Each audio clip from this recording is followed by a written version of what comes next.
Well, first of all, let's define alopecia. Alopecia means hair loss, and there are many different forms and types of alopecia. Regardless of the form, alopecia can be very distressing because people present themselves with their hair to society. How we wear our hair, how we care for our hair are all parts of our identity.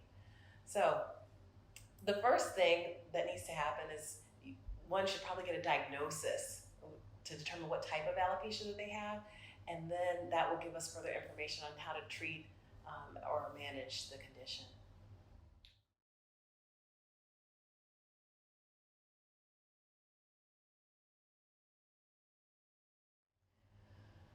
This is a great question.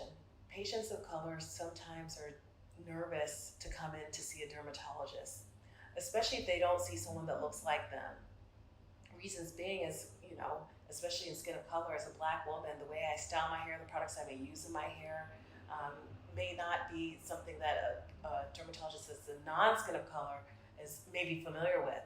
I may be, if I'm wearing extensions or braids, I may be nervous to remove those things to display my scalp. These are a lot of the barriers that I hear personally from my patients that seek me out.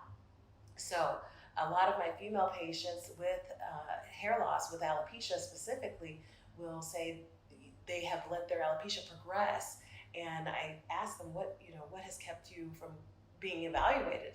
They said they were nervous to see someone, and they had a difficult time finding a doctor of color to look at their scalp.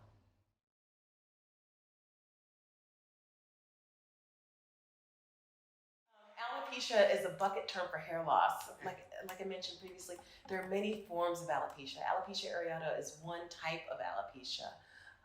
In skin of color, especially in Black women, traction alopecia is another type of alopecia from tight hairstyles, from braids or tight ponytails, or even the glue-in weaves, the quick weaves, yeah, where it pulls on the hair when they're trying to remove the glue.